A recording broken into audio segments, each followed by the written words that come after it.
Hello नमस्कार। आज हम लोग जानेंगे कैलिबनेट के बारे में। कैलिबनेट क्या है, उसके उद्देश्य और सेवा क्या चीज़ है, ये सारी चीज़ें जानेंगे। हम लोगों ने जान लिया एम्फ्लिबेट के बारे में, डेलनेट के बारे में। अब हम लोग जानेंगे कैलिबनेट। यह एक प्रकार का सूचना नेटवर्क या पुस्तकालय नेटवर्क का प्रकार है। इसका जो फुल फॉर्म है Kolkata library network. Kolkata library network का शॉर्ट फॉर्म होता है कैलिबनेट। तो ये पूरे देश का, भारत का सबसे पहला क्षेत्रीय पुस्तकालय नेटवर्क है। पूरे भारत का पहला क्षेत्रीय पुस्तकालय नेटवर्क है, लेकिन पंजीकृत नहीं हुआ था। सबसे पहला पंजीकृत संस्था है डेलनेट। पंजीकृत डेलनेट है, लेकिन क्षेत्रीय सबसे पहला कैलिबनेट है। और इसकी जो स्थापना हुई थी कैलिबनेट की 1994 में हुई थी। और निषाद के बारे में हम लोगों ने पिछली बार पढ़ा था, तो निषाद ने इससे भी वित्तीय सहायता और तकनीक को प्रदान किया था।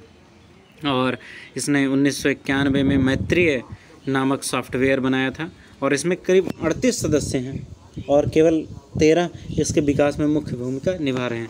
इसमें सबसे पहले ये लोग क्या करते हैं कि जो इसके सदस्य होते हैं उस पुस्तकालय को सबसे पहले ये कंप्यूटरीकृत कर देते हैं, कंप्यूटर से जोड़ देते हैं, फिर ये नेटवर्क बना देते हैं इसको। और एक इंसडॉक नामक क्षेत्रीय केंद्र है इनका, जो कोलकाता में स्थित है। इनका उद्देश्य क्या है कैलिबनेट का? ये सबसे पहले तो पुस्तकालयों के बीच में संसाधनों की सहभागिता, मतलब रिसोर्स शेयरिंग सबसे पहला। और लेखांकन में मशीनीकरण, मतलब प्रलेख चाहे अधिग्रहण करना हो या धन का अकाउंटिंग करना हो, इसमें मशीनों का उपयोग ये लोग करते हैं। धारावाहिक नियंत्रण भी ये लोग करते हैं। दूसरा, कंप्यूटरीकृत प्रसूचीकरण का काम करते हैं। कंप्यूटर का ये लोग बहुत ही भरपूर उपयोग करते हैं। और इन्होंने ISO 2709 का मानक भी बना रखा है कि इन्हीं मानक के रूप में डेटाबेस बनाए जाएंगे। ये कई सेवाएं भी प्रदान करते हैं, जैसे कॉन फाइल मतलब होता है कि पत्रिकाओं का अनुक्रमणीकरण, मतलब इंडेक्स बनाना। जितने भी पत्रिकाएं मैगजीन्स होती हैं उनका ये लोग इंडेक्स बनाते हैं। दूसरा, कैलिबॉर्डर, कि जैसे हम लोग कुछ नई चीज़ खोज करते हैं या नया चीज़ लिखते हैं तो उसको पेटेंट करवाते हैं, तो ये कैलिबॉर्डर भी का काम करते हैं। मतलब इसके द्वारा वो लोग पेटेंट की जो मूल प्रति होती है उसकी भी उपलब्ध करवाते हैं लोग। दूसरा, कॉन अलर्ट, ये सामयिक ग्रंथात्मक सेवा भी प्रदान करते हैं। सामयिक ग्रंथात्मक सेवा मतलब होता है मंथली मैगजीन निकालना, पर डे न्यूज़पेपर निकालना या त्रैमासिक पत्रिकाएं निकालना, बुक्स पर ईयर निकालना, इसको बोलते हैं सामयिक ग्रंथात्मक सेवा। रेट्रोफाइल भी ये लोग करते हैं, जैसे अनुसंधान की जो स्थिति में ये जो सेवाएं प्रदान की जाती हैं उसको बोलते हैं। कैलिबलिंक के द्वारा ये लोग ईमेल की सेवा भी प्रदान करते हैं। और इन्होंने कई उपलब्धियां प्राप्त की है, बड़ी शानदार उपलब्धियां इन्होंने प्राप्त की हैं। जैसे एक तो इन्होंने केंद्रीकृत डेटाबेस तैयार कर लिया है, और जिसको बोलते हैं कैलिबनेट सेंट्रलाइज्ड डेटाबेस। ये बहुत ही बड़ी अचीवमेंट है।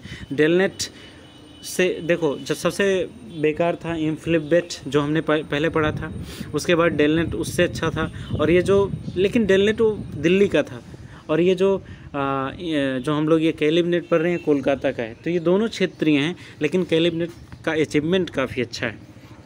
जैसे उसने एक डेटाबेस तैयार कर दिया। दूसरा, इसने सॉफ्टवेयर्स के बारे में बहुत ही ज़्यादा अचीवमेंट्स की। सॉफ्टवेयर बहुत इंपॉर्टेंट होते हैं एक लाइब्रेरी को रन कराने के लिए।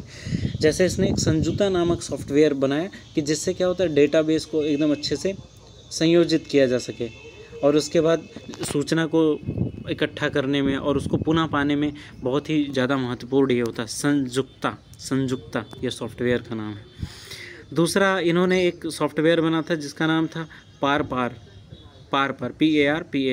ये सॉफ्टवेयर ये सूचनाओं के हस्तांतरण, मतलब सूचना को ट्रांसफ़र करने के लिए, एक तो अगर कलेक्ट करना है तो संयुक्त मतलब कलेक्ट करना होता है, तो वो बनाया। पार का मतलब ये होता है कि उसको ट्रांसफ़र करना, तो ट्रांसफ़र करने के लिए पार उसमें बनाया। और इसी की मदद से US मार्क और यूनिमार्क, CCF ये सारे आंकड़ों का विनिमय भी किया जाता है। विनिमय मतलब होता है आंकड़ों का आदान प्रदान।